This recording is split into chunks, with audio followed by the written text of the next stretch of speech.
This conference will now be recorded.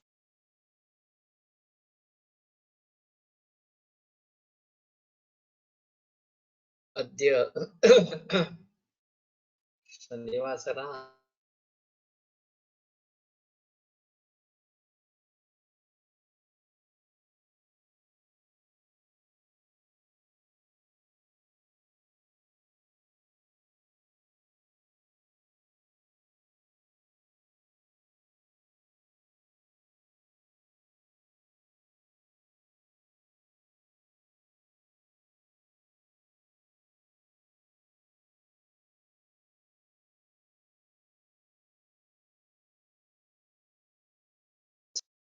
पीताम्बराढ्यं वन्दे धन्वन्तरिं तं निखिलगदवनप्रौढवाणी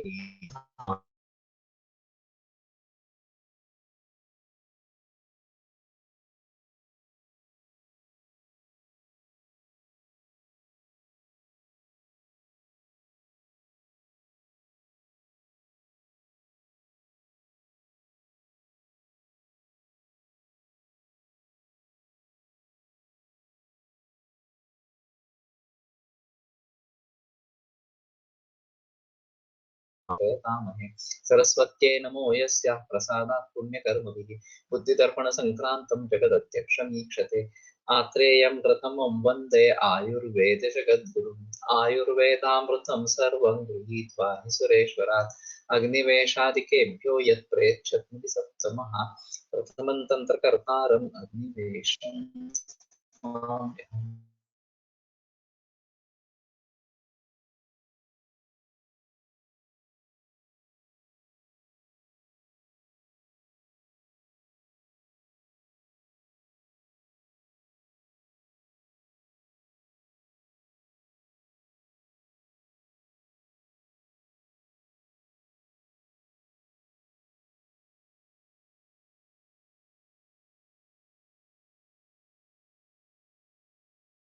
शान्ति शान्ति।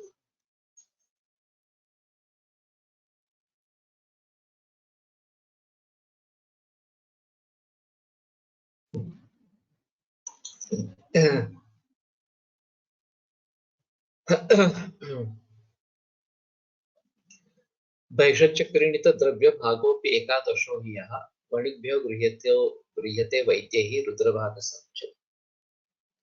तो हम इसी के बारे में बहस कर रहे थे और अभी जिन व्यापारियों से हम ये लाते हैं, भेषज लाते हैं, वो हमें 15-20% प्रति कमीशन देते हैं।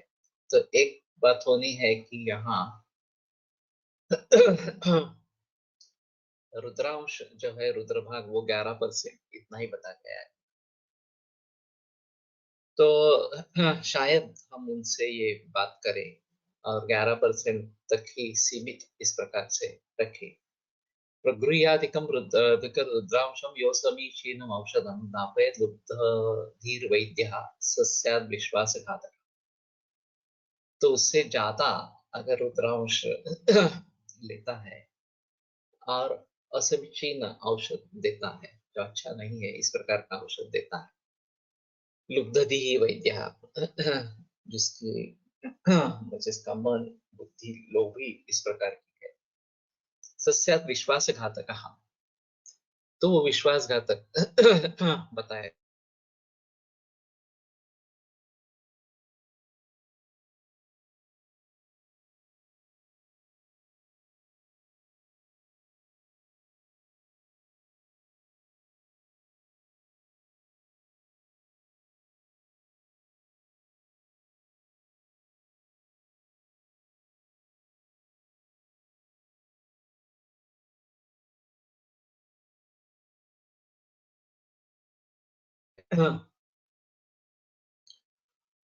और इसमें काफी दिलचस्प किस्से सुनाई देते हैं। भारतीय विद्यापीठ में एमबीबीएस में एक छात्र ने एडमिशन ले लिए करीब 10 बरस पहले की बात है। उस समय उसका डोनेशन 80 लाख था और एक मध्यस्थ उनके लिए काम कर रहा था। ये बिहार का कोई छात्र था, तो वो 80 लाख कैश लेके आया और रास्ते में लूटा गया। उसने यहाँ पे आकर बता दिया कि मेरे पास अभी पैसे नहीं है, मैं लूट गया इस प्रकार से। तो उन्होंने कहा कि अगर पैसे नहीं है तो हम कुछ नहीं कर सकते। तो इसने पूछा कि अगर मैं फिर से पैसे लेके आऊं तो चलेगा क्या, आप रुक सकते हैं क्या? हाँ, रुक सकते हैं। कितने दिन लगेगा? 3-4 रोज की बात है, 3-4 दिन में वापस आऊंगा। वो वापस पैसे लेके आया, एडमिशन हुई, और फिर बहुत बार फेल होकर भी 8-9 बरस में वो एमबीबीएस हो गया। अब ये होने के बाद ये जो मध्यस्थ था उसको उन्होंने विमान का टिकट भेजा कि आप उसकी शादी है उसमें जरूर आ जाइए इस प्रकार से। तो वो शादी के लिए गए। तो फिर उन्होंने पूछा कि क्या आगे क्या करने वाले, एमबीबीएस तो हो गया इसका। तो बोला क्या करने का है? घर का बड़ा कारोबार है, तो कारोबार ही देखेगा।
और शुरू से ये प्रॉब्लम चल रही है,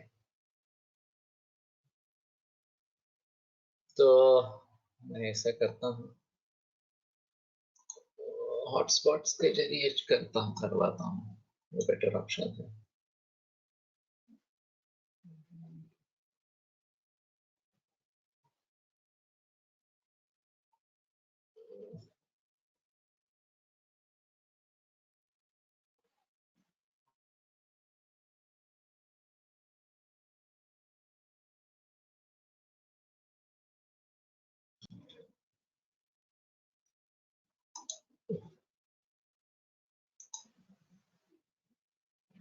तो कहने का तात्पर्य अर्थ ये है कि कमर्शियलाइजेशन इस प्रकार से जो हो गया है, ये एक अहम मुद्दा इस प्रकार का है। पहले जमाने में जिस प्रकार से चलता था गुरुकुल सिस्टम थी, और विद्या सभी के लिए मुफ्त थी। उसमें अमीर गरीब या उच्च वर्णीय नीचे वर्णीय इस प्रकार का कुछ नहीं था। और छात्र या उसके माता पिता, उनकी जितनी आमदनी है उसके हिसाब से लोगों को पैसे, गुरुजनों को पैसे देते थे। तो जो अमीर है वो ज्यादा दे सकते थे इस प्रकार से। तो यही सिलसिला अच्छा है, यही होना चाहिए वास्तव में। सबके लिए शिक्षा उपलब्ध हो, मुफ्त में उपलब्ध हो। ऐसा जरूरी इस प्रकार का रहेगा। फिर हर एक की वही क्षमता नहीं रहेगी। हर एक का हर एक की मति विभिन्न विषय में रहेगी या फिर टेक्निकल काम में भी रहेगी। कोई इसमें प्रॉब्लम नहीं है। किसी भी तरीके से अगर आप प्रामाणिकता से पैसा कमाते हैं तो कोई प्रॉब्लम नहीं है, दिक्कत नहीं है। चाहे पैसा कम भी मिले तो भी दिक्कत नहीं है। लेकिन हुआ है ऐसे कि पैसों को प्रतिष्ठा प्राप्त हो गई है। अगर आप धनवान है तो आपके लिए रिस्पेक्ट है, आपके लिए प्रतिष्ठा है, आपके लिए सभी सुख सुविधाएं उपलब्ध है। और फिर किसी भी तरीके से पैसा कमा के आप इसके हकदार बन सकते हैं, आपको ये सब मिल जाता है। और काज काम में उच्च नीचता बताई जाती है। कोई चमार है, कोई और घर में काम करने वाली औरतें हैं, तो ऐसा माना जाता है कि ये कनिष्ठ दर्जा का, हीन दर्जा का काम है इस प्रकार से। अब अगर आप डॉक्टर है, इंजीनियर है, तो आपका काम प्रशंसनीय है इस प्रकार का। और फिर उन लोगों को प्रतिष्ठा प्राप्त होती है, बाकी लोगों को प्रतिष्ठा प्राप्त नहीं होती। अर्थबंधु वयो विद्या वृत्ति पूजा यथोत्तरम एक सुभाषित अष्टांग संग्रह में आया है। इसमें संपत्ति से जो अधिक है वो सबसे कनिष्ठ आदरणीय है। उससे भी ज्यादा जो हमारा बंधु है वो ज्यादा आदरणीय होना चाहिए। उससे भी ज्यादा जो उम्र में हमसे ज्येष्ठ है वो आदरणीय है। उससे भी ज्यादा जो विद्यावान है वो भी आदरणीय है। और उससे भी ज्यादा वृत्त जिसका आचरण अच्छा है वो सबसे ज्यादा पूजनीय इस प्रकार का। तो आचरण को महत्व होना बहुत जरूरी इस प्रकार का रहेगा। फिलहाल धन को इतना महत्व प्राप्त हो गया है कि आप धनवान है तभी आपको रिस्पेक्ट मिलेगा, नहीं तो आपको रिस्पेक्ट नहीं मिलेगा इस प्रकार से। और फिर आपके अनुयायी रहेंगे वगैरह। तो ये बात बदलनी चाहिए। और विद्या का जो कमर्शियलाइजेशन इस प्रकार का हो गया है वो बात बंद होनी चाहिए। विद्या सभी के लिए मुफ्त में उपलब्ध हो, केवल गुरु दक्षिणा जो जितनी दे सके वो उतना उतनी दे दे, बस, बाकी कुछ नहीं चाहिए उसमें।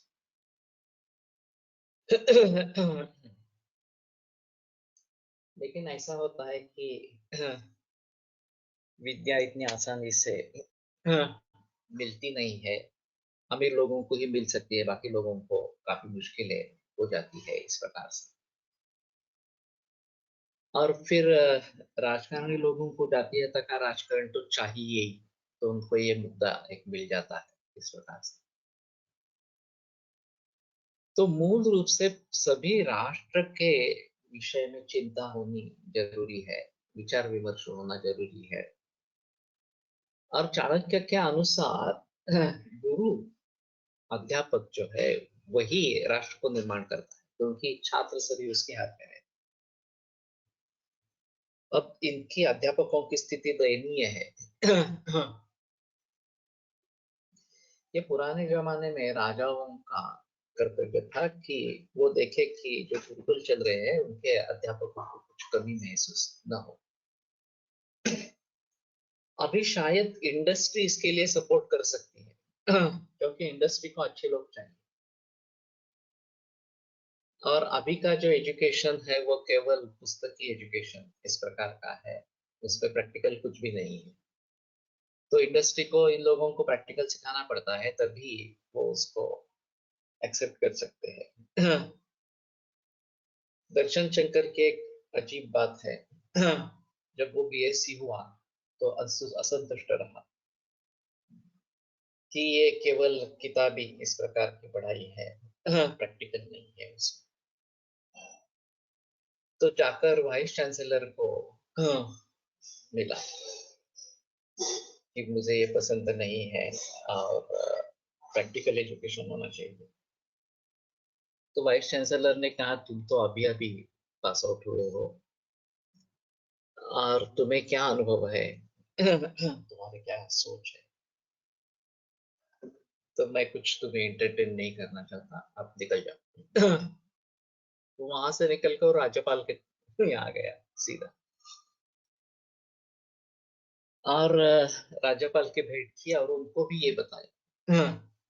राज्यपाल तो सभी वाइस चांसलर्स थे मुख्य इस प्रकार के होते हैं। आलियावर जंग उस समय में राज्यपाल थे।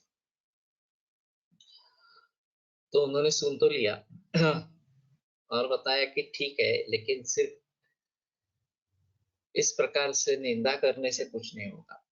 तो ठोस कुछ लिख के लाओ कि कैसा होना चाहिए कोर्स। तो इसने कुछ लिखकर दूसरे दिन दे दिया उसको। तो बोले नहीं नहीं, ये तुम्हारा कुछ अनुभव नहीं है इस क्षेत्र में, तुम ऐसा करो। मधु दंडवत है, मुझे अभी पक्का याद नहीं लेकिन शायद मधु दंडवत है, उनके पास जाओ और एक प्रॉपर डॉक्यूमेंट करके लेके आओ, उनकी मदद ले लो, तुम्हें कुछ पता नहीं है इस प्रकार से। तो वो बॉम्बे में रहते थे, ये उस समय पुणे में था।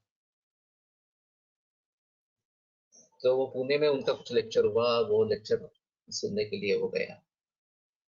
लेक्चर के बाद मिला उनको और ये बात बताई कि ऐसा ऐसा है। मुझे राज्यपाल ने आपके पास भेजा। तो बोले ये काम इतना आसान नहीं है, तुम्हें मेरे बम्बई के ऑफिस में आना पड़ेगा और वहां रहना पड़ेगा। तो उसने कहा कि मेरे पास पैसे नहीं है। तो उन्होंने 50 रुपए जेब से निकाल के दे दिए उसको। नहीं, मधुदंड होते नहीं, विमल दांडेकर, अर्थतज्ञ विमल दांडेकर, इनकी बात उन्होंने की। तो फिर ये विमल दांडेकर के पास चला गया। वहां उन्होंने किसी आदमी को ये काम सौंप दिया कि इसको ये बनाना है, इस प्रकार के एक कोर्स बनाना है इस प्रकार से। तो 1.5 महीना वहां पे रहकर एक पूरा 40 पृष्ठों का डॉक्यूमेंट बन गया। क्या कोर्स कैसा होना चाहिए इस प्रकार से। तो वो होने के बाद वो फिर से राज्यपाल के पास गया। राज्यपाल ने कहा ये ठीक है, लेकिन किसी यूनिवर्सिटी को इसको एक्सेप्ट करना है, तो आप बम्बई यूनिवर्सिटी में ट्राई करो। तो फिर वहां काफी बहस हुई और ढांचा क्या होना चाहिए, ये इसको क्या कहेंगे, डिग्री कहेंगे, डिप्लोमा कहेंगे वगैरह। तो इसको पोस्ट ग्रेजुएट डिप्लोमा कहा गया। क्योंकि इसका कहना था इसमें 2 ही पेपर रहेंगे, बाकी 6 प्रैक्टिकल्स रहेंगे, जो अभी के कहीं सिलेबस में बैठते नहीं थे।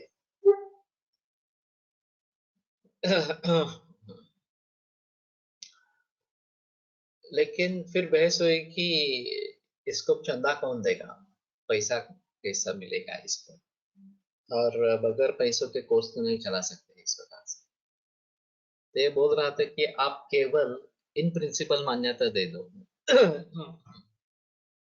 बाकी आगे देखेंगे क्या होता है। तो बहुत बहस के बाद इन प्रिंसिपल मान्यता दी गई। फिर वो एक दिन पुणे में था एक्चुअली। तो राज्यपाल का फोन आया उसको कि तुरंत राज्यपाल राजभवन में चले आओ, या उनके नजदीक है। वहां गया तो उन्होंने बता दिया कि नूरुल हसन उसमें शिक्षा मंत्री थे। तो वो पुणे आने वाले हैं, तुम एस्कॉर्ट करो उनको विमानतल से राजभवन। और ये तुम्हारी जिम्मेदारी है कि तुम्हें उन्हें कन्विंस करना है कि सरकार इसके लिए ग्रांट दे देगी। अगर ये कोर्स कोई यूनिवर्सिटी चलाती है तो सरकार इसके लिए ग्रांट दे देगी, पौना घंटा तुम्हें मिलेगा। वहां फिर तुरंत निकलना पड़ेगा, गाड़ी है तैयार। तो तुम वहां पे जाओ। तो जाकर मिला नूरुल हसन को एस्कॉर्ट किया, और फिर पौने घंटे में उसको कन्विंस किया कि गवर्नमेंट ग्रांट दे देगी। जीआर निकला। फिर बम्बई यूनिवर्सिटी में कोर्स शुरू हुआ, 2 बरस का पोस्ट ग्रेजुएट डिप्लोमा। अब दर्शन शंकर को क्या कहेंगे, ये बड़ी मुसीबत है। उसका तो केवल बीएससी था, तो उसको कोऑर्डिनेटर बनाया गया कोर्स का। और बाकी लोगों को पढ़ाने के लिए ले लिया। कोर्स अच्छा चला। हाँ, और सभी के इंडस्ट्री ने पिकअप कर लिया। जितने भी छात्र उत्तीर्ण हुए उन सभी को इंडस्ट्री ने पिकअप किया, और वो अभी अच्छे अच्छे पोजीशंस में है। तो इसने जिक्र किया कि फिर अभी हम इसको डिग्री में कन्वर्ट करते हैं, 2 बरस की पोस्ट ग्रेजुएट डिग्री। तो बोले फिर से वो अगर इक्वालिटी देनी है दूसरे कोर्स के साथ, समकक्षता होनी है, तो ये पैटर्न नहीं चलेगा। अब पार्ट पेपर्स रखने पड़ेंगे, प्रैक्टिकल कुछ नहीं रहेगा। तो ये तंग आ चुका है। बोला कि मैंने ये सब प्रयास किया, इसलिए किया कि प्रैक्टिकल होना चाहिए, लोगों का रिस्पांस अच्छा है, लोगों को अच्छी नौकरी मिल गई है, इंडस्ट्री भी खुश है। बोले नहीं, ये तो नहीं बैठेगा। अगर आपको समकक्षता देनी है तो 8 पेपर्स रखने पड़ेंगे। तो इन्हें रिजाइन कर दिया कोऑर्डिनेटरशिप से। अब उसके सामने 2 रास्ते थे। एक यूनेस्को से उसको ऑफर आई थी श्रीलंका में कोई जॉब के लिए, दर्शन शंकर को, और दूसरी ऑफर टाटा ने दे दी थी। कर्जत के यहाँ नजदीक कशेले करके है, आदिवासियों के लिए काम करने के लिए। तो फिर उसने दूसरा ऑप्शन चुन लिया, आदिवासियों के लिए काम करने। और एकेडमी ऑफ डेवलपमेंट साइंस ये संस्था वहां पे एस्टेब्लिश की। 5 बरस वो आदिवासियों के साथ जंगल में रहा। और फिर बेसिक इशू था कि आर्थिक स्तर उनका कैसे ऊंचा किया जाए। तो उसका कहना है कि ये आंवला कैंडी उसकी खोज है, दर्शन शंकर की खोज है। क्योंकि आंवला मिलता था लेकिन वैल्यू एडिशन नहीं होता था, तो वैल्यू एडिशन करके बेचना उसने शुरू कर दिया। और फिर उनके आरोग्य की समस्याओं के लिए वो पहले एलोपैथी के डॉक्टर्स को उन्होंने बुलाया। फिर पता चला कि लोगों को काफी आयुर्वेद के बारे में जानकारी है और उनको ज्यादा जरूरत पड़ती नहीं है डॉक्टर्स की। तो फिर आयुर्वेद की तरफ वो मुड़ा। और पोदार के लोगों को बुलाया कैंप के लिए, मेडिकल कैंप के लिए। तो वहाँ की बड़ी समस्या वर्म्स की थी। तो उसने पूछा कि अच्छी दवा क्या है वर्म्स के लिए। तो पोदार के जो लोग थे उन्होंने कहा पिपरडाइन साइट्रेट। बोले ये तो एलोपैथी की दवा हो गई, आयुर्वेद की दवा क्या है? बोले, हम नहीं, प्रैक्टिस नहीं करते आयुर्वेद, हमें तो कुछ पता नहीं। फिर संयोग से रमेश नानल से बात हुई, उनसे मुलाकात हुई। और फिर रमेश नानल ने कहा कि तुम ऐसा करो कि जो शुद्ध आयुर्वेदिक प्रैक्टिशनर है उन्हीं के पास जाओ। वो अपने नाम पे वैद्य लिखते हैं, डॉक्टर नहीं लिखते। और आयुर्वेद के लिए नहीं, ऐसा लिखते हैं। तो फिर उसने इस प्रकार से ढूंढना आरंभ किया। तो कोलटकर सर, वेलणकर मैडम, महकूद और बाकी बहुत सारे लोग मिल गए। वेलणकर मैडम ने भी उसके साथ बहुत काम किया, रमेश नानल ने भी उसके साथ बहुत काम किया। और फिर उसको फॉरेन फंड्स मिल गए। बेंगलोर में जगह मिल गई और वो वहां से शिफ्ट हुआ बेंगलोर में। उसने शादी की, वो भी एक वैद्य से की। और फिर अभी उसके तो लड़के लड़कियां इस प्रकार के हैं। एक लड़का आयुर्वेद में एमडी हो चुका है इस प्रकार से। तो कहने का तात्पर्य अर्थ ये है कि विजन होनी चाहिए।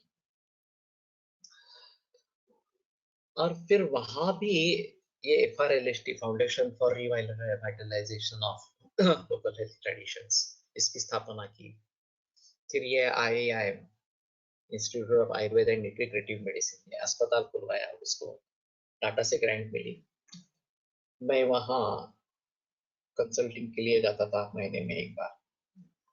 2008 में जब मैंने इस्तीफा दे दिया टीमवी से, तो उसका कहना था कि तुम 3 महीने में 10 दिन के लिए आओ या हर महीने 3 दिन आओ, इस प्रकार से। क्योंकि उसने त्रिस्कंद कोश का कार्य देखा था। तो मैंने कहा 10 दिन तो मेरे लिए रुकना बहुत मुश्किल है, तो मैं 3 दिन आऊंगा महीने में। फिर ये 3 दिन का 2 दिन हो गया, फिर एक दिन हो गया, अभी 1.5 दिन, इस प्रकार का सिलसिला चल रहा था। लेकिन पिछले लॉकडाउन से सब बंद हो गया। अभी 1.5 बरस में मैं वहां नहीं गया हूँ। लेकिन ये बात उसमें सही है कि जो विजन है वो एक अलग ही चीज है। जैसे मैंने कहा कि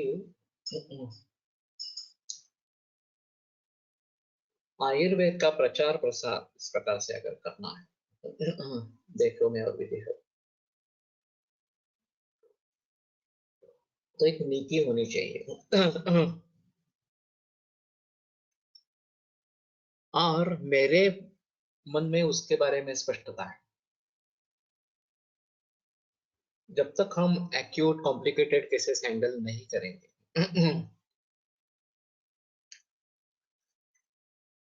लाइफ थ्रेटनिंग केसेस हैंडल नहीं करेंगे, तब तक समाज में मान्यता नहीं मिलेगी। उसके लिए क्या चाहिए? तो अच्छे वैद्य चाहिए। अच्छे वैद्य बनने के लिए क्या चाहिए? तो मूल ग्रंथों का अध्ययन और प्रैक्टिस, और एक मानसिक क्षमता, जहाँ ठीक है हम करेंगे, इस प्रकार। तो उसके जरिए मैंने गुरुकुल के बारे में सोचा। तो मूल ग्रंथों का अध्ययन अच्छे तरीके से हो। ये जो अभी प्रयास चल रहा है मूल ग्रंथों का इस प्रकार से पठन करना,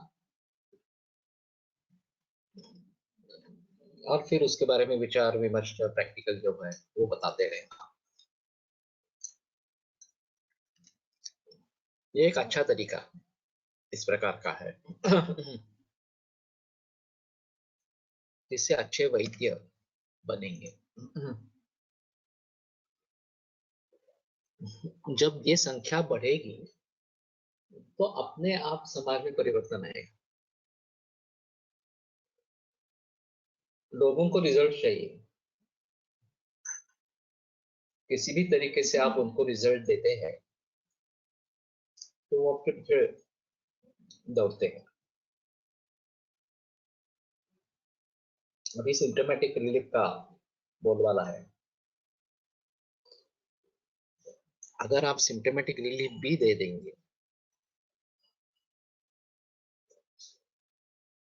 तो भी लोग मानेंगे। लेकिन मूल रूप से चिकित्सा करना आयुर्वेद में पॉसिबल है, और उन दोनों पर अगर हम जिक्र करेंगे कि मूल रूप से लोगों की भी चिकित्सा हो और सिम्टोमेटिक रिलीफ भी हो, तो पूरा विश्व हमारे कब्जे में आ सकता है। कोलटकर सबका यही कहना था कि आयुर्वेद पूरे विश्व में कथन पसंती का वैद्य बन जाए।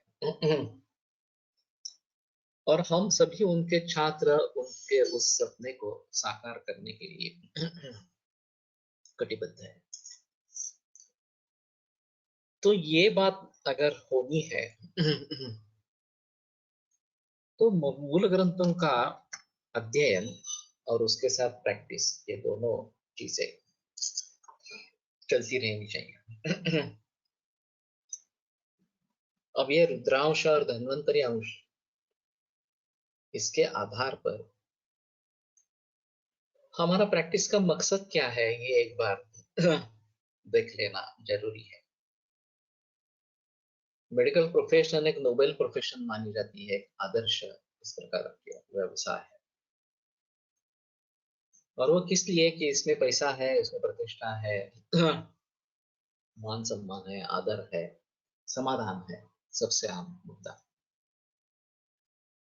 नहीं जीवित दानाति दानम अन्यद विशिष्यते, जीवित दान से कुछ दो ही दूसरा कोई दान इस प्रकार का नहीं है।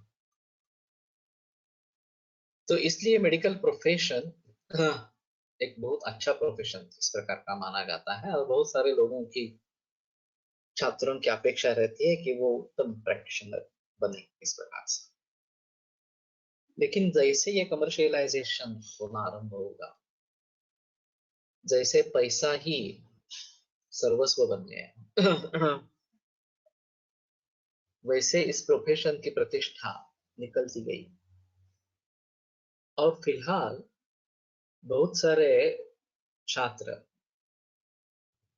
एमबीबीएस या बीएमएस को छोड़ के इंजीनियरिंग में जा रहे हैं, क्योंकि वहां जल्दी कमाना आरंभ होता है और आमदनी भी अच्छी रहती है। मेडिकल प्रोफेशन में अगर आपके परंपराओं में कोई वैद्य नहीं है, घराने में वैद्य नहीं है, तो आपको पाँव जमाने के लिए काफी मेहनत करनी पड़ती है, काफी दिन बिताने पड़ते हैं। और खास करके आयुर्वेद के लिए तो ये परिस्थिति बहुत गंभीर थी 40-50 बरस पहले।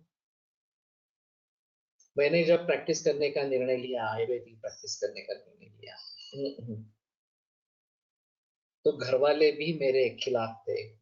वो सोच रहे थे ये क्या कर रहा है पागलपन, आयुर्वेद की प्रैक्टिस चलेगी क्या, बेहतर है एलोपैथी की प्रैक्टिस करे और पैसा कमाना आरंभ करे वगैरह इस प्रकार से। तो मैंने कहीं कुछ ध्यान नहीं दिया, मैंने तो निर्णय कर लिया था पक्का कि मैं आयुर्वेदिक करूंगा।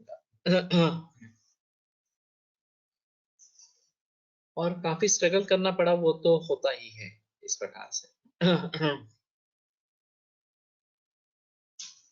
तो फिर भी उसका जो समाधान है वो एक अलग चीज है।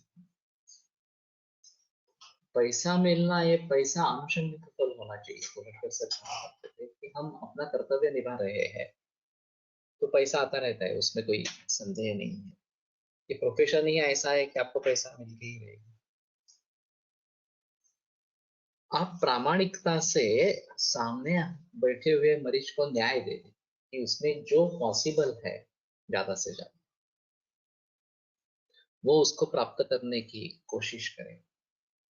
चाहे स्वास्थ्य की बात हो, चाहे रोग से मुक्ति हो, चाहे वेदनायाश्च निग्रह, व्याधिस्तत्व परिज्ञान वेदनायाश्च निग्रह, इतना ही हो। लेकिन जो उस मरीज के लिए पॉसिबल है वो हमें करना है, हमारा कर्तव्य प्रामाणिकता से करना है। तो पैसा मिलता है और पैसों के अनुसार बाकी सुख भी आपको मिल जाता है, वो अलग चीज है।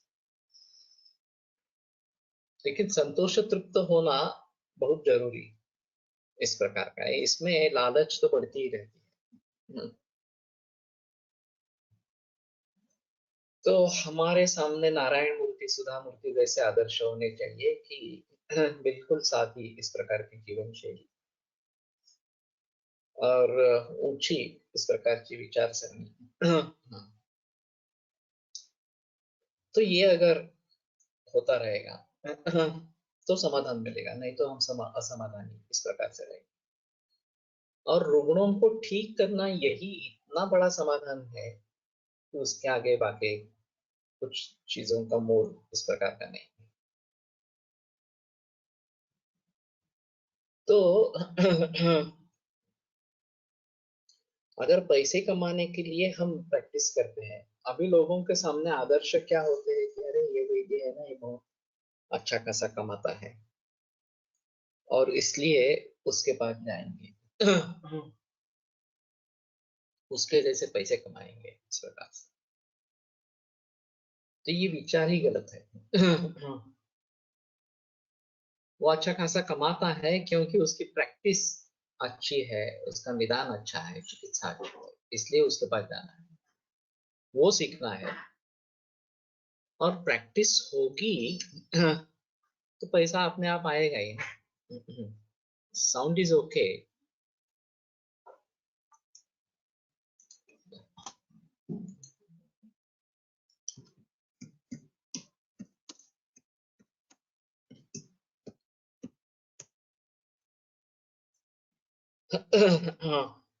नहीं तो रिज्वाइन करो अगर प्रॉब्लम साउंड में है तो। तो कहने का तात्पर्य अर्थ ये है, हमारा मकसद क्या है, जीवन का उद्देश्य क्या है, इसके बारे में भली भांति सोचे। अभी जो छात्र आयुर्वेद में आते हैं, पुणे में रहते हैं और फिर भी आयुर्वेद कुछ करते नहीं है, सीखते नहीं है, वो रियली दुर्भाग्यशाली है इस प्रकार। पुणे में तो बहुत अच्छा माहौल है आयुर्वेद का, और आपको मूल ग्रंथ पढ़ने वाले भी मिलेंगे, आपको प्रैक्टिशनर्स अच्छे भी मिलेंगे। और पुणे में रहकर अगर आपका इसका फायदा नहीं उठाते हैं, तो आप जैसा मूर्ख और अज्ञानी व्यक्ति दूसरा कोई नहीं है। जिनको जब ये पता चले कि अरे ये ऐसी स्थिति है, तो प्रथम ईयर से, फर्स्ट ईयर से ही प्रैक्टिशनर्स के पास जाना आरंभ कर देना चाहिए। क्योंकि प्रैक्टिकल नॉलेज जो है वो ज्यादा महत्वपूर्ण है और आप वो भूलते नहीं है एक्चुअली, चाहे उस समय में कुछ भी पता नहीं चल रहा हो फर्स्ट ईयर में। पिघली भी इस प्रकार की कोई केस थी, इस प्रकार का कुछ निदान सर ने किया था और इस प्रकार की चिकित्सा दी थी जिससे काफी लाभ हुआ था, ये तो आपके ध्यान में रहेगा। कोलटकर सर ने शुरू में, उनके पास तो छात्र आते ही थे उनके लिए, लेकिन कई छात्रों को उन्होंने दूसरे वैद्यों के पास भी भेजा। तो मामा जोशी करके, चंद्रशेखर जोशी ख्यातनाम चिकित्सक थे और उनकी परंपरा थी, गणेश शास्त्री जोशी की परंपरा में थे। तो कोलटकर सर ने एक छात्र को उनके पास भेजा, फर्स्ट ईयर का था, तो उन्होंने ठुकरा दिया। उसको वापस भेज दिया। उसको एनाटॉमी मालूम नहीं है, फिजियोलॉजी मालूम नहीं है, निदान मालूम नहीं है, चिकित्सा मालूम नहीं है, तो तुम क्या सीखोगे इस प्रकार से। वापस भेज दिया। कोलट सर को जब ये पता चला, तो वो खुद उस छात्र के लेकर फिर से मामा जोशी के पास गए और फिर उन्होंने मामा जोशी के सामने कह दिया कि ये आपके पास आएगा, आपका आपकी अनुमति हो नहीं हो कोई मतलब नहीं है, ये आपके पास आएगा, ये मेरा कहना है इस प्रकार। फिर कोलटकर सर का तो उतना वजन था, तो उन्होंने बात मान ली चंद्रशेखर जोशी ने, और फिर वहां छात्रों की परंपरा शुरू हो गई फर्स्ट ईयर से लेके। जब उनको पता चला मामा जोशी को कि नहीं, कोलटकर सर कह रहे हैं वो सही है इस प्रकार से, तो ये एक मानसिकता उस जमाने में थी, केवल घरानेशाही चल रही थी,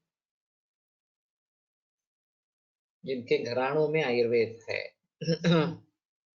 ये गणेश शास्त्री जोशी जी परंपरा, उनकी भी मूल परंपरा लावगंकर परंपरा, और उसका दूसरा ऑप्शन नानद परंपरा। और फिर नानद परंपरा में मधुवन्ना नानद, पुरुषोत्तम शास्त्री नानद, और फिर उनके बेटे बापू नानद, ये रमेश नानद, विलास नानद वगैरह वगैरह इस प्रकार से। और अभी उनकी अगली पीढ़ी आ गई, सत्यव्रत नानद, आशुतोष नानद वगैरह। तो ये केवल परंपरा वाले वैद्य ही उस जमाने में थे, बाकी DSSC, BAMS वगैरह जो कोर्स करके जो छात्र तैयार हो रहे थे उनमें से कोई वैद्य नहीं बनता था। तो कोलटकर सर ने ये महत्व समझा कि प्रैक्टिशनर्स अच्छे होने चाहिए, इसलिए छात्रों को प्रैक्टिशनर्स के पास जाना जरूरी है। एक तो थियोरेटिकल नॉलेज कुछ भी नहीं है, तो उसके लिए उन्होंने खुद पढ़ाना आरंभ किया अपने घर पे। और मैं उनके पास जाता था तो मैंने अष्टांग हृदय सूत्रस्थान 11वां अध्याय दूसरा अध्याय शुरू में मेरे ख्याल में किया था, उसकी टीका वाचन मैंने कोलटकर सर से सीखने की कोशिश की थी। ज्यादा दिन नहीं चला क्योंकि ये सुबह वाली क्लिनिक थी, वो उन्होंने बाद में बंद कर दी, अब सिर्फ शाम की क्लिनिक चालू हो रही। और मेरे ख्याल में 1975 से कोलटकर सर की प्रैक्टिस ने एकदम जोर पकड़ लिया शाम की प्रैक्टिस के बारे में। और फिर ये टीका पढ़ाना वगैरह ऐसा कुछ नहीं रहा।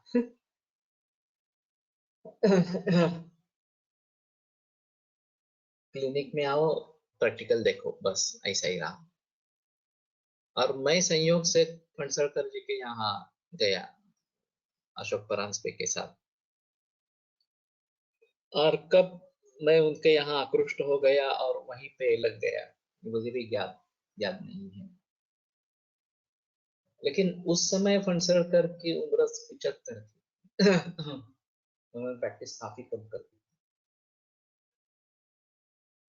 फिर भी जो मुझे विचार धन उनसे मिला उससे मैं संतुष्ट हूँ। वैसे प्रैक्टिकल मैंने ज्यादा किया ही नहीं। अभी मेरी प्रैक्टिस को 40 बरस हो गए, ये अलग चीज है। लेकिन विद्यार्थी अवस्था में मैंने सिर्फ 3 कैंसर के मरीज देखे, 3 वमन देखे थे। मेरे दिए हुए वमनों की संख्या हजारों में है, मैंने ट्रीट किए हुए कैंसर की संख्या हजारों में है।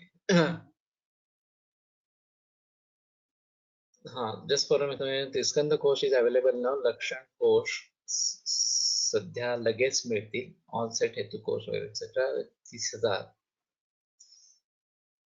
तो ये अभी वैभववाणी ने मैंने मालूम है जेएसवीसी में डाला, मैंने स्टार करके रखा है।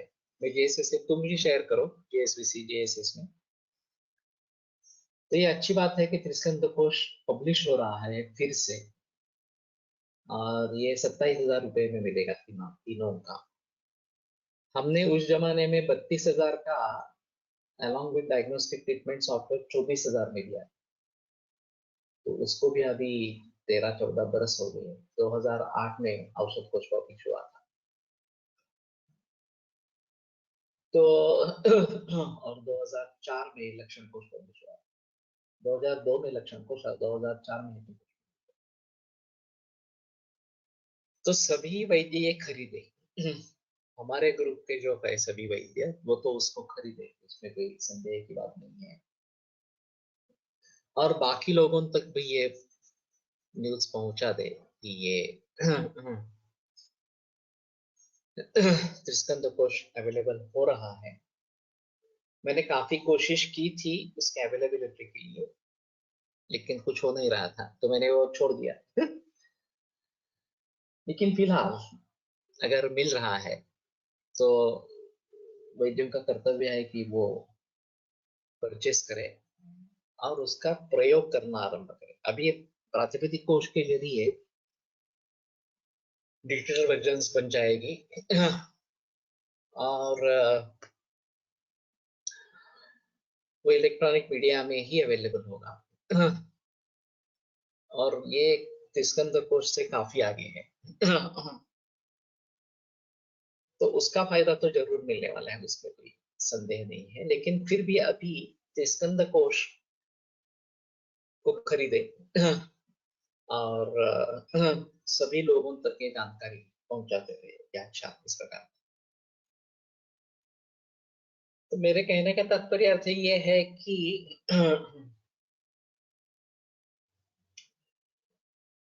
उस समय में प्रैक्टिस, आयुर्वेदिक प्रैक्टिस करना काफी मुश्किल था। ये भी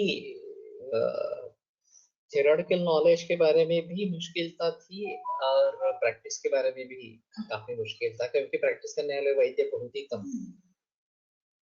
टिळक महाराष्ट्र विद्यापीठच्या गुलटेकडीच्या ऑफिसमध्ये लायब्ररी विभागात उपलब्ध आहे. Please call for booking Tilak Maharashtra Vidyapeeth. ठीक आहे.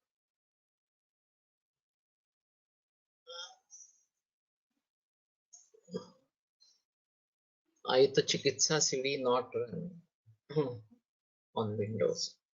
ये तो अभी उसके बारे में तो कुछ पता नहीं है, ये क्या कर रहे हैं. वो मुझे बोल दिया था कि वो CCRS ने दिया है उसको. आयुक्त निदान आयुक्त चिकित्सा, इसके बारे में. हमारा काम विंडो बेस्ड था. नहीं सॉरी, डॉस बेस्ड था. तो अभी डॉस बेस्ड तो नहीं रहा. अभी विंडोज बेस्ड है. तो उसको वहां से विंडोज में कन्वर्ट करना है. ये पॉसिबल है सर, ऐसी कोई आपत्ति नहीं है.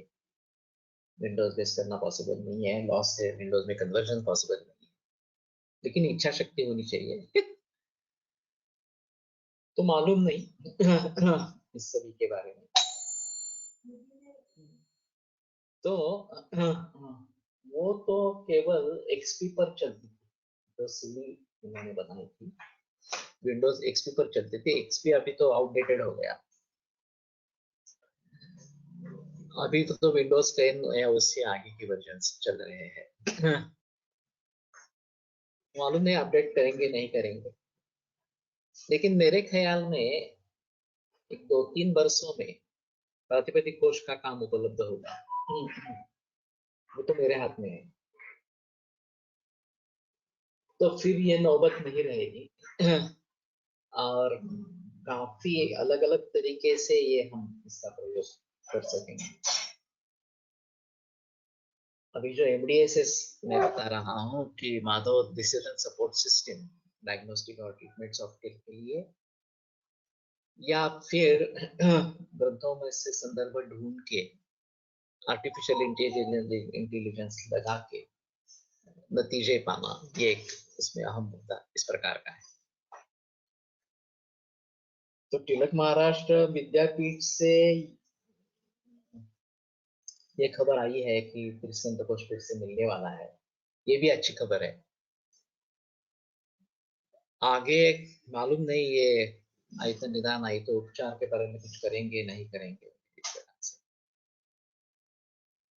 लेकिन ठीक है, उनके जरिए जो होगा वो होने दो.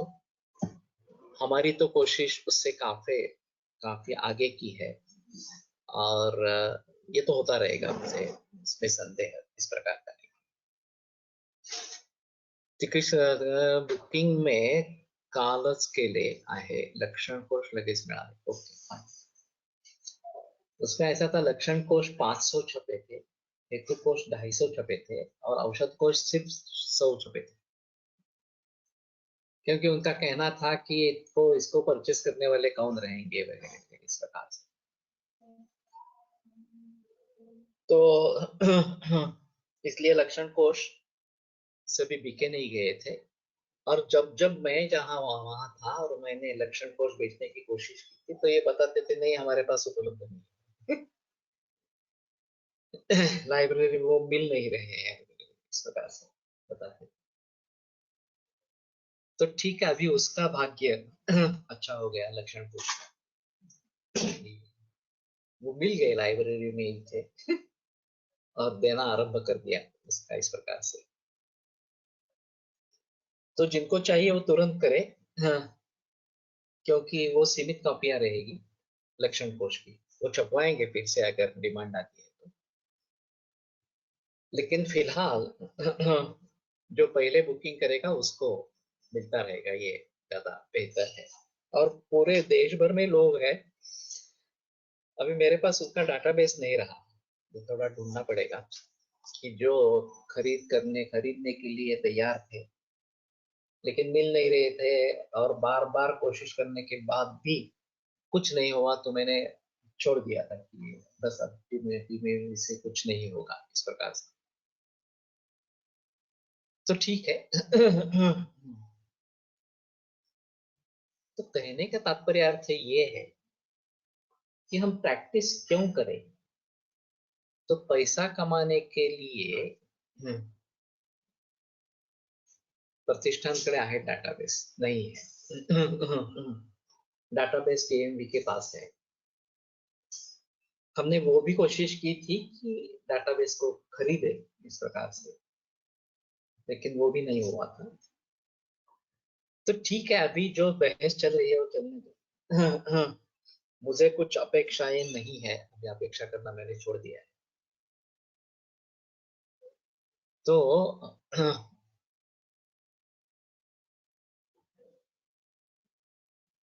लक्षण कोशाचा डाटाबेस वो पूरा त्रिस्कंद कोश डाटाबेस टीएमवी के पास है, ऐसा है। वो छोड़ो, अभी जो हम प्रातिपदिक कोश के बारे में काम कर रहे हैं, तो इसमें सिंगल डाटाबेस होगा। अभी ये 3 अलग डाटाबेस नहीं है, और ये पूरा नए तरीके से है, प्रातिपदिकों का कोश है। तो इसमें त्रिस्कंद कोश समा जाएगा, लेकिन ये बहुत ज्यादा व्यापक है। केवल त्रिस्कंद कोश में द्रव्य गुण कर्म कोश, आहार ज्ञान कोश, ये भी उसमें शामिल हो।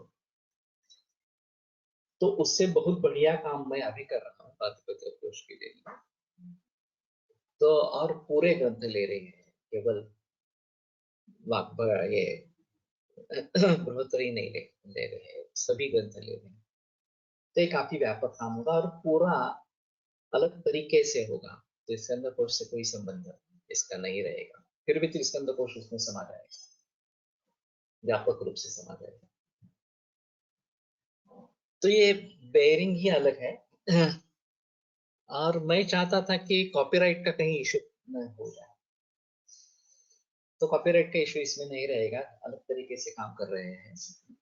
पूरा ढांचा ही अलग है और पहले से फिर काम कर रहे हैं इस प्रकार। ज्यांना त्रिस्कंद कोश घ्यायचा होता अशांची नावं त्रिस्कंदच्या सेमिनार वेळेस घेतली होती, है ना, लेकिन वो किसके पास है? टीएमवी ने भी उस समय में नाम लिख के रखे थे, मालूम नहीं उनके पास वो अभी है या नहीं है इस प्रकार से।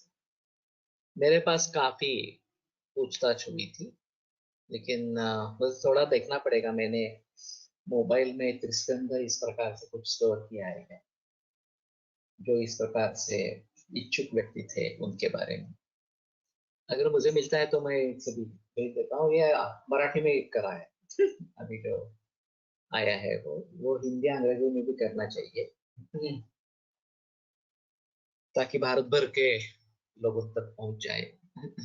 वेदस सरांना विचारावे लागेल, मालूम नहीं, पूछेंगे एक बार। लेकिन अपने आप हमारे ग्रुप में अगर ये कोशिश करते रहेंगे या टेलीग्राम ग्रुप में डालेंगे, तो वहां भी काफी वैद्य है, पूरे भारत भर से है। तो कोई ना कोई ये फिर प्रचार प्रसार उसका होता रहेगा, अपने आप होता रहेगा। उसके लिए ज्यादा कुछ करने की जरूरत नहीं पड़ेगी। और अगर इतनी डिमांड आती है कि 400-500 लगने वाले हैं, तो टीएम भी तो पैसा कमाने के लिए बैठी है, तो ठीक है उनके लिए। वो करेंगे। तो प्राइस उतनी बड़ी नहीं है इतने वर्ष होने के बाद भी, तो ठीक है हमारे हिसाब में।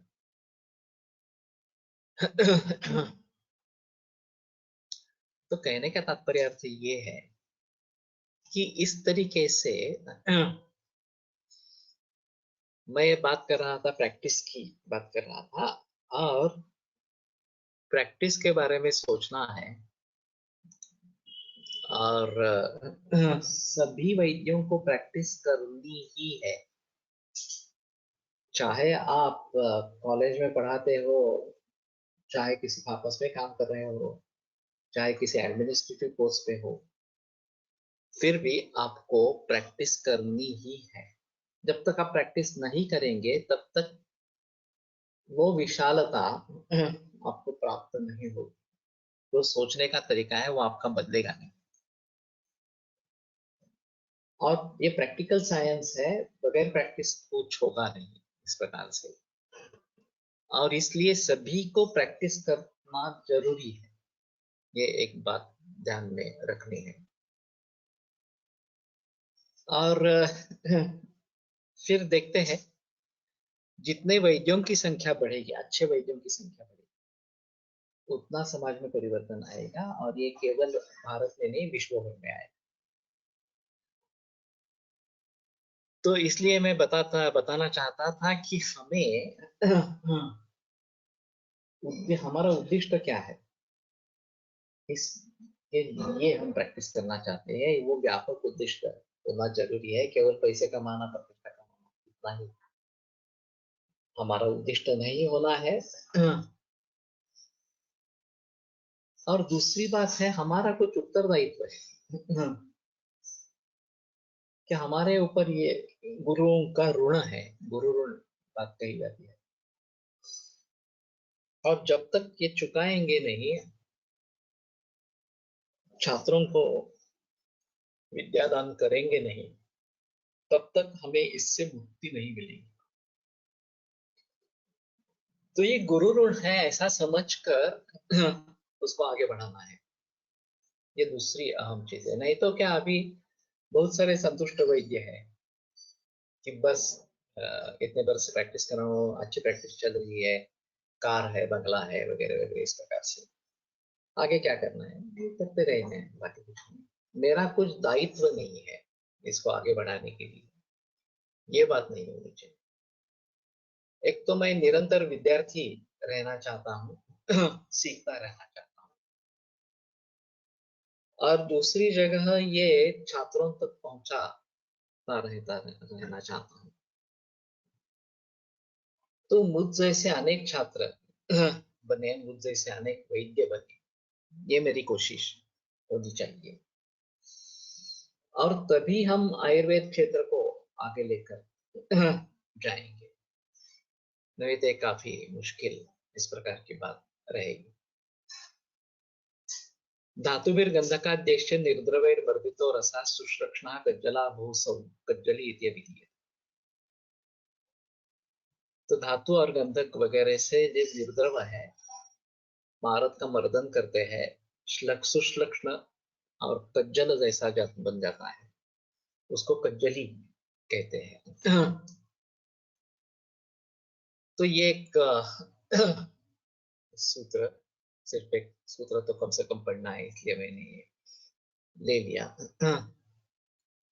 सद्रवा मर्दिता सेव रसपंक स्मृता। अगर द्रव के साथ उसको मर्दन करते हैं तो उसको रसपंक, चिकन, इस प्रकार से बताया जाता है। तो ठीक है, अगले हफ्ते में सोमवार को लेक्चर होगा, उसके बाद का क्या होगा मैं सोमवार को बता दूंगा।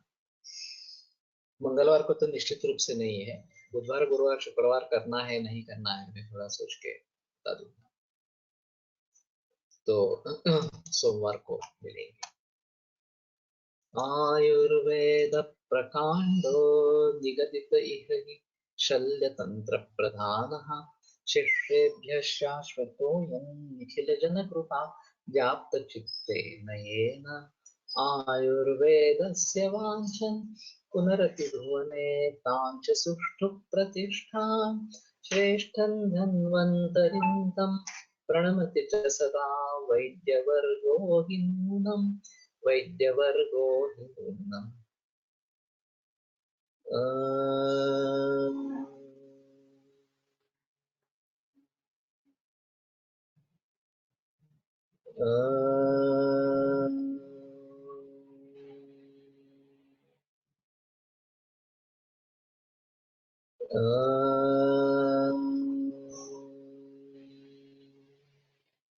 ओम शांति शांति शांति। स्कंद कोश खरीदने पर पहले लक्षण कोश की प्रस्तावना पढ़ ले, वो 30 पृष्ठों की है, और मराठी, हिंदी, अंग्रेजी और संस्कृत, इन 4 भाषाओं में है। जो आपको भाषा पसंद हो उसमें देखे, लेकिन वो पढ़ने के बगैर स्कंद कोश पढ़ना आरंभ मत करें, क्योंकि कुछ समझ में नहीं आएगा। तो पहले प्रस्तावना पढ़े और फिर कोश को देखे, ज्यादा बेहतर इस प्रकार।